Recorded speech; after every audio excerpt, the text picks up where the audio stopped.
Happy good morning. This is Brianne from Zenful Mindings. And this morning I feel super called to share something that's super personal to me. And maybe it will resonate with you, but I don't know. We'll have to see. It'll be good for me to share anyway. So I wanted to talk about motherhood, but not necessarily specifically that. That's just really the vehicle for this conversation. So when I first became a mother, I was afraid to mother out loud in the real world. And I was so afraid of judgment and looking not good enough and not being good enough at it and doing it wrong, right? Or doing it in a way that people would like point and be like, ooh, you didn't earn that, Missy. And all of these, really horrible things that would have triggered every single insecurity. And so for a really long time, I flat out refused to go anywhere with my child. I didn't, I ended up isolating her and me, right? And I was protecting us as a unit, but I was really protecting me, right? And my insecurities. And lately, I've been thinking about this time many, many years ago where I was what I'll call coming out of a depression.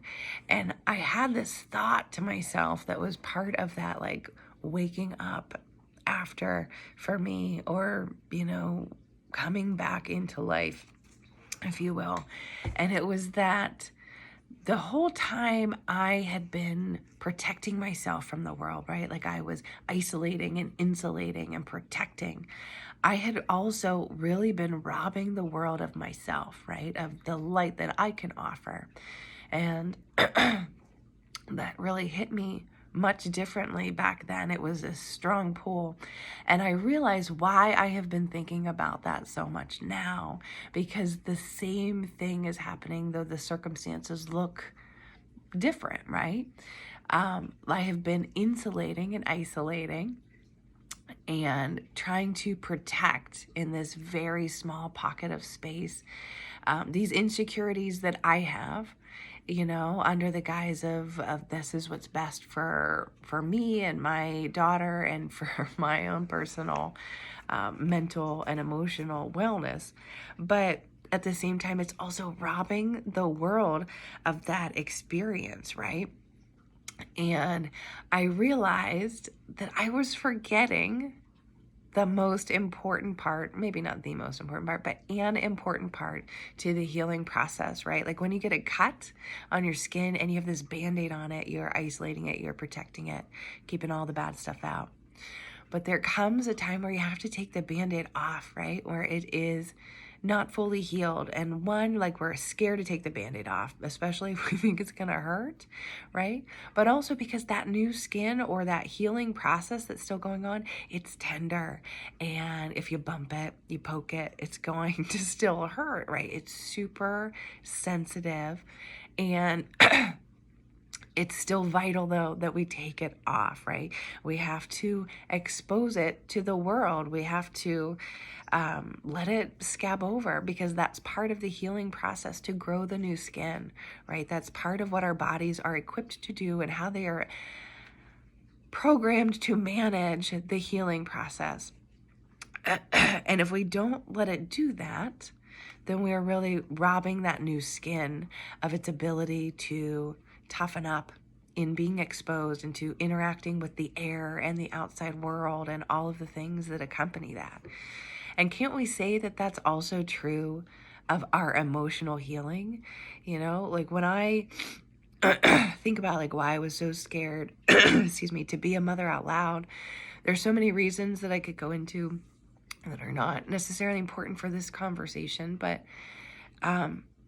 there are things that I have been working on healing, but I haven't been taking that last step, or this particular step, I don't know if it's the last one, of that healing process. I haven't taken the Band-Aid off of it by showing up outside very much.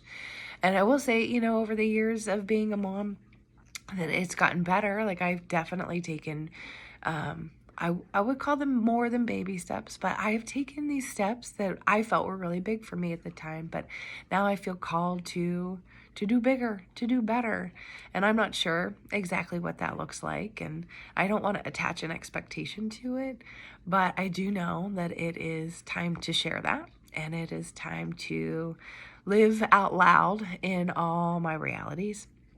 So today, I just wanted to encourage you to tap into that and live out loud in a way that might feel really scary. But maybe it's a way that other people really need to hear and see you and experience you rather than reading about it, or rather than just hearing about it or seeing it in pictures.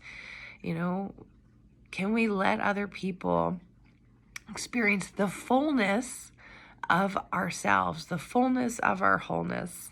That seems cheesy, but appropriate. So I hope you have a beautiful day. Please like, share, subscribe, and comment, and just live out loud today.